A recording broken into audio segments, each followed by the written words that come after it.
تعرف سيادتك؟ ميرفت خير الله، رئيس شبكة البرنامج العام. ميرفت هانم أول زيارة يا فندم؟ للقناة؟ زرتها زمان القناة القديمة. لا القناة الجديدة. لا أول زيارة القناة الجديدة. ليه تأخرت بقى؟ الحقيقة مش اتأخرت، احنا في الإذاعة أو في البرنامج العام بالتحديد احنا مهتمين جدا بالمشروع القومي ده، وكل يوم والتاني احنا بنعمل فترات مفتوحة عليه، وكل يوم والتاني بنعمل فعاليات بتغطي القناة، فمش شرط ان انا اللي اكون موجودة، ممكن يكون حد من زمايلي، حد من شباب المذيعين او مقدمين البرامج. فالحقيقة لا احنا ما سبناش القناة خالص ولا لحظة من اول ما سيادة الرئيس اعلن عن بدء الحفر في القناة. انطباعك ايه ودي اول زيارة لحضرتك؟ انطباعي ان انا سعيدة سعادة انت مش متخيل، يعني زي ما يكون الواحد انت عارف في سنة قضيناها كده كانت غريبة على حياتنا، زي ما يكون ربنا بيقول لنا خدوا مكافأة وبينتشلنا فعلا من الأحاسيس الغريبة اللي كانت بتحصل لنا في السنة الغريبة اللي قضيناها مع الجماعة الإرهابية.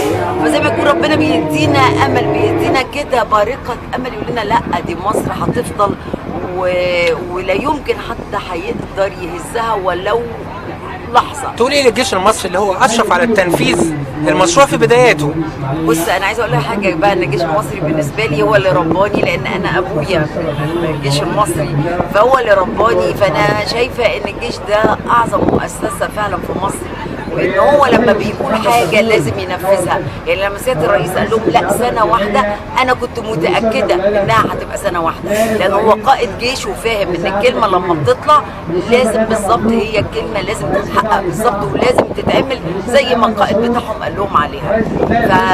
فاقول لهم ان انتوا دايما عند حسن ظننا وهتفضلوا كده دايما، ويا رب دايما برضا ربنا كده يكون راضي عن كل المصريين وخصوصا الجيش المصري. وتقول ايه الرئيس السيسي صاحب القرار بتاع اقامه القناه في الظروف الصعبه اللي احنا عشناها؟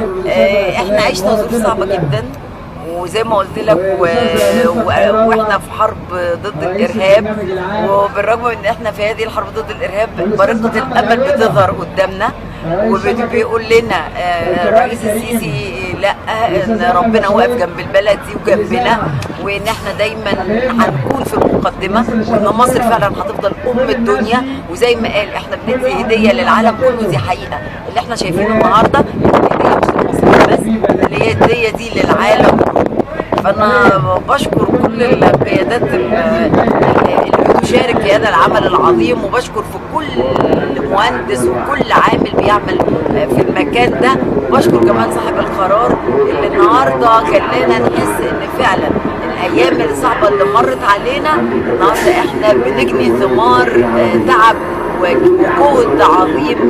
كل مصري تعب، كل مصري حس وعرق علشان البلد دي تفضل واقفه على رجليها. النهارده احنا بنكتب وتحيا مصر. وتحيا مصر. صباح الفل.